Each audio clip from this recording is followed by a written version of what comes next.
All right, yeah, we'll start. Yeah. All right, ladies and gentlemen, welcome to today's show. Today we have a double interview for you. We have on the show today returning guest James Stanley and new guest Kenan Oktay. Kenan, do you want to introduce yourself to the audience at all, or just want to get right into it? Hello, I am Kenan Oktay. I think most of you know me, and it's a pleasure to be on the show. It's a pleasure to have you. I'm trying to get you on for a while, and I'm so glad you could actually make it. All right, today we're starting off today's show with California and the wildfires going on there. Obviously, the two monstrous blazes that ignited last week, they claimed a total of 79 lives, while really laying waste to a total area of nearly 400 square miles, according to the California Department of Forestry and Fire Protection. Officials say 63 remains have been positively identified so far. So that's just some of the latest details on that. It's about 55-60% contained, and we are, of course, following all the details on that. But we'll start with Kenan. What's your reaction to the fire so far? Well, I don't really know how to fix it in the short term. I mean, it's gonna keep happening. These wildfires are gonna keep happening, and I think everyone has to realize the real problem that's causing all this is climate change. Obviously, right? You can cherry pick fires, but if you look overall, wildfires have increased over time. And right now, I don't know if we can fix it. I mean, there's always gonna be a back and forth between the two sides, and by 2030, if we don't have our CO2 emissions in check, then we're screwed. So I don't want to be a defeatist, but I think, honestly, this is a lost cause, and we just need to prepare more for natural disasters like wildfires, et cetera, et cetera. Yeah, just limit just as much damage as possible. And I think I think Yeah, very yeah. interesting article by the one of the fire chiefs there, who actually said we warned about this, we've seen it coming, and just some of the brush on the floor. I don't know what it is. I'm definitely not an expert on that. But James, what do you have anything to add on there on that front? Yeah, definitely. I think what we could do to definitely decrease the amount of wildfires. California has something called a gas tax. Now, climate change is caused really mostly, especially with the gas cars nowadays, and even anything really that uses fossil fuels still. That's really actually the biggest producer of CO2 emissions in this country and also around the world. Cars are the biggest emitter. I think they're 53 or 54% equivalent to the amount of transportation emissions that are being emitted into the environment. Now, what California has done, though, they have done a gas tax, which I do fully support because, it doesn't pay. Not only doesn't it pays for the road and infrastructure projects they have out there, but it also pays for the renewable energy projects that they have out there and the hydrogen cars that they also have out there. That is also the gas tax that's paying for the introduction of hydrogen gas in that state, and also Oregon also has hydrogen gas. The gas tax is also very good in the sense that it makes people really have a second idea about if they really want to buy a gas car, because also California does have a lot more electric charging stations, so it's not really like every other state where you have to go on a hunt looking for an electric charging pump. They have them really readily accessible in almost every public area, like a mall, like a supermarket, train stations. They have them really everywhere, honestly, in California.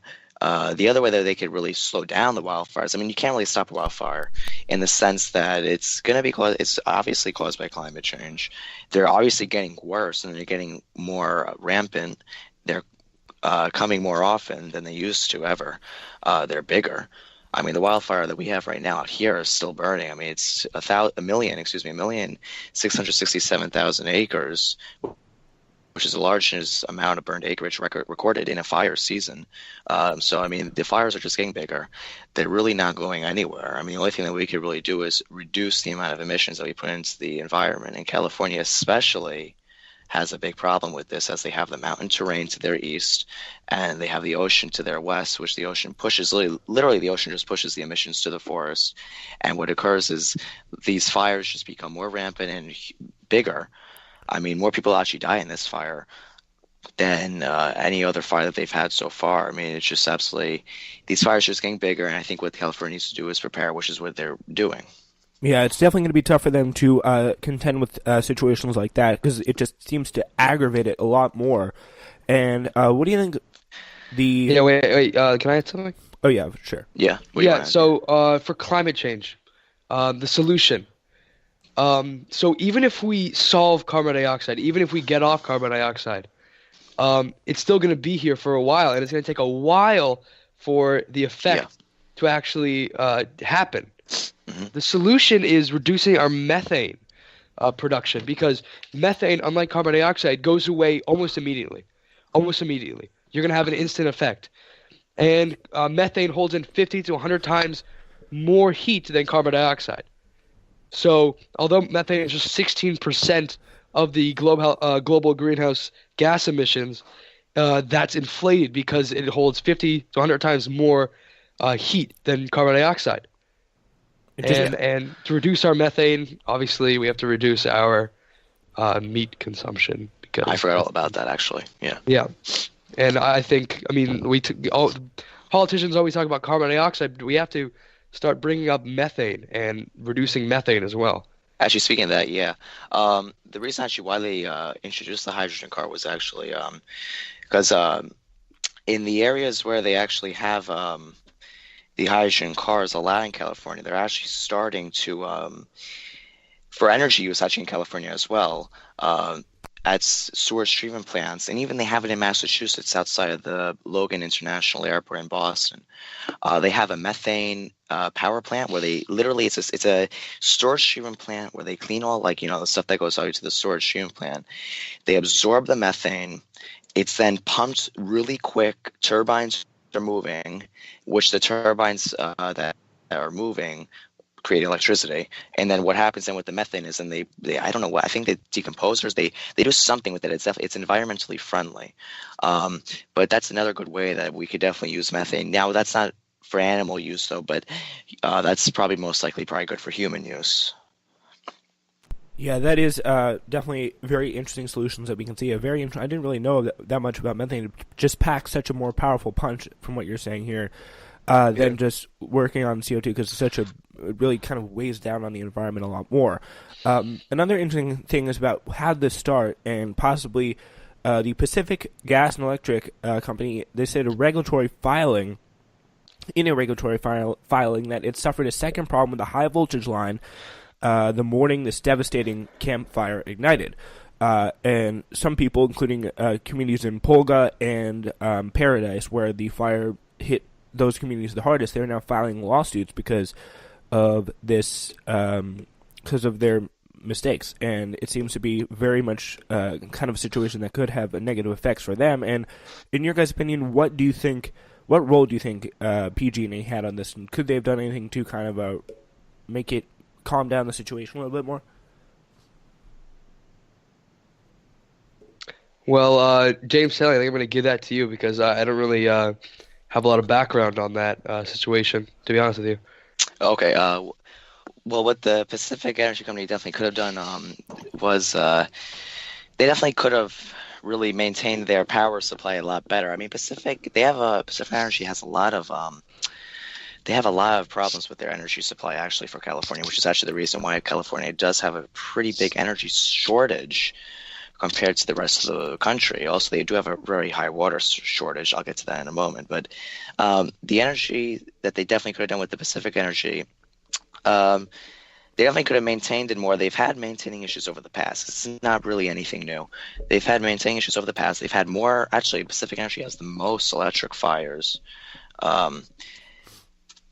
with their electric lines than any other electric provider, which just shows that they don't maintain. But also, I'm not going to just put the finger at them. They have a lot of. I mean, California is a huge state.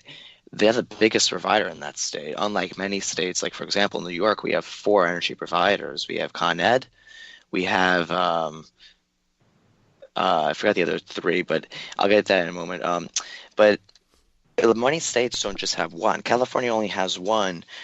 San Diego is they're going to try to get connected to the Nevada Energy Corporation because San Diego's been having the most electric shortages. Because I mean it's just so far distance, and the demand of the energy there is so high, but the supply for the energy that can really reach down there is just so low.